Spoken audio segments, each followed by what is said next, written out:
Okay guys, so this video is showing you how I canned tomato sauce.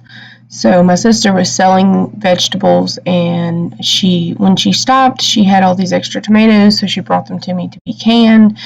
It's about a whole case, about probably 25 pounds or so. These are not actually like Roma tomatoes, which you would normally use. These are just regular slicers, so the sauce will be a little bit thinner. So Romas would be preferable, but hey, use what you got, right? So this first part I'm showing you how we core the tomatoes. So we've learned that if you go ahead and core them before you blanch them, it's actually easier. So you see me coring them, which is taking out the stem end and then like the center. Then I put it in the water, get the water hot, and then here I'm going to show you what you're looking for. So they're ready when the skin's split, like that. And then I just kind of go through and check to see if they're splitting, and then if they are, I pull them out into the bowl on the side there. And then just keep on repeating this process until you've blanched all of the tomatoes.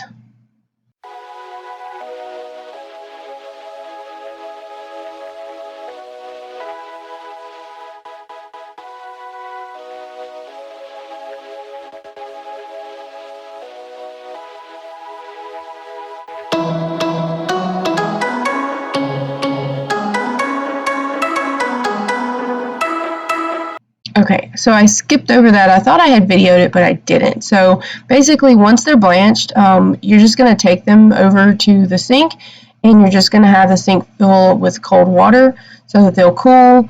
And then here, I'm just peeling them, which is really easy after they've blanched, and then just like cutting them up into like quarters. If they're bigger, you may want to cut them into bigger, smaller pieces than that. But I'm just cutting up all of the tomatoes here. And then this was the first method that I tried to try to get the seeds out. As you can see, it is not very effective. So I had to try a few different things here. So the second thing I did was get my Ninja blender, and I started putting the tomatoes in the Ninja blender and just like pureeing the crap out of them, which is really easy with the Ninja blender.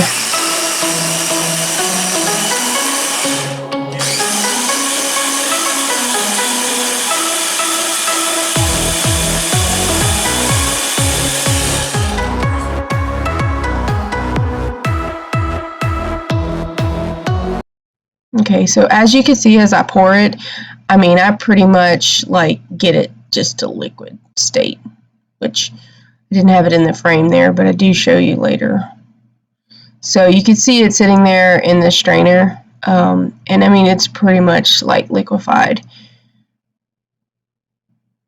But for your tomato sauce, you don't want the seeds in that, so I had to figure out a way of separating the seeds. And I did not have a food mill, so I was trying to use this strainer. So I used the Ninja blender, puree the snot out of the tomatoes, and then pour them into the strainer. And then here I am trying to like push it through the strainer, again, very ineffectively.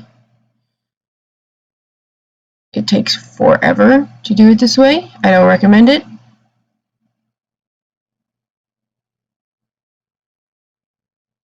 Especially since I had 25 pounds of tomatoes to go through.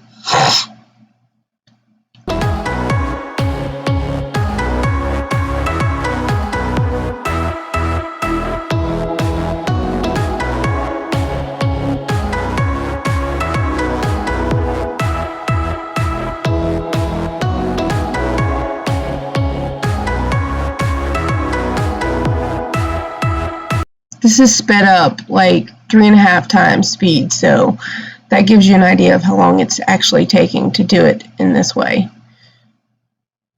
It's not fun.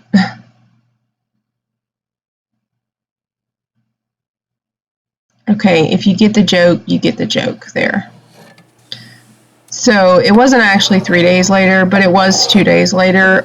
So I ordered a food meal off of Amazon, which you could see in the background there, and it was not good. So I tried using that to separate the seeds, and that thing is just really cheaply made, and I guess I should have read the reviews before I bought it.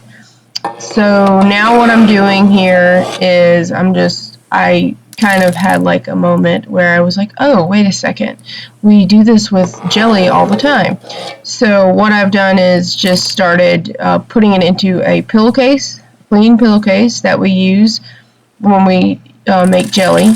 So I just pour all the tomato puree into the pillowcase, and then I'm just going to strain it through the pillowcase. Now, unfortunately, that does mean that you lose some of your solids of your tomato. So that's probably one of the reasons why my sauce ended up being a little bit thinner, but at least I got the seeds out, and it wasn't nearly as time consuming as the first method that I tried, and it definitely was not as annoying as trying to use that really crappy made food meal. So what I'm doing here is I literally, and it's probably not a good thing to do, but I literally just take the pillowcase and I thread it through the handle of one of the cabinet doors. So then I just pull it up through there, and then I wrap it around and then pull it through a second time, which it's really, really tight, and you probably don't want to do that if you have like nice cabinets, but as you can tell, these cabinets, they are old. In fact, they are as old as I am, so I'm not really concerned with it.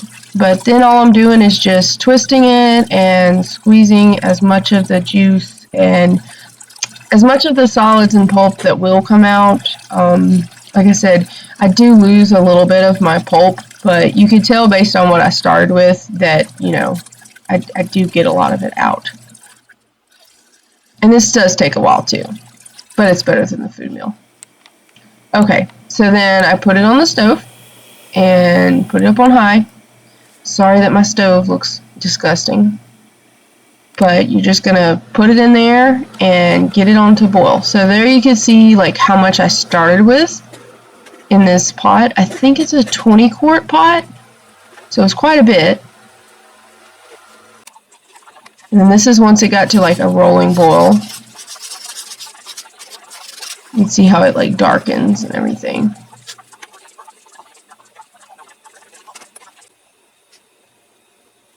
This is a few minutes later.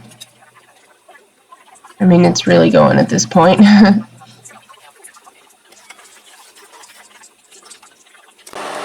Okay, and then this is whenever I'm just about like, okay, I'm done with like waiting on this. So it's still relatively a thin sauce, but I mean, it had been on the boil for like over an hour, so I was just like, whatever. And then here I'm adding a cup of sugar. Just for the record, that was too much. It's a little bit sweet, but that's okay. So you can put as much as you want, but just know that a cup of sugar for 25 pounds does make it a sweet tomato sauce. Okay, and then here I am getting my jars ready. So I actually didn't have any pint jars. I've been doing so much canning right now, and the jars have actually been getting pretty hard to find because everybody is canning now. So I'm just taking the jars, and this time I have the sink filled with some very, very hot water. My water for my hot water heater, it's turned up so high that like you really can't even touch that water. Like you can't just put your hand in it. You can actually see the steam in this section of the video.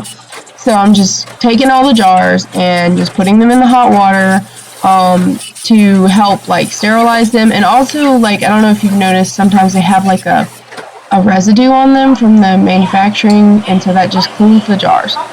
Okay, and then here, sorry, I'm a little Pioneer Woman thingy, it's hard to read. That's a 1/4 teaspoon of salt for each half pint jar. So if you did pints, you would do a half teaspoon. If you did quarts, you would do a teaspoon. And then here I am starting to pour, and then I realized after the first one that the funnel is just in the way, so I just start pouring it freehand like that with this glass Pyrex measuring cup, which is like the best.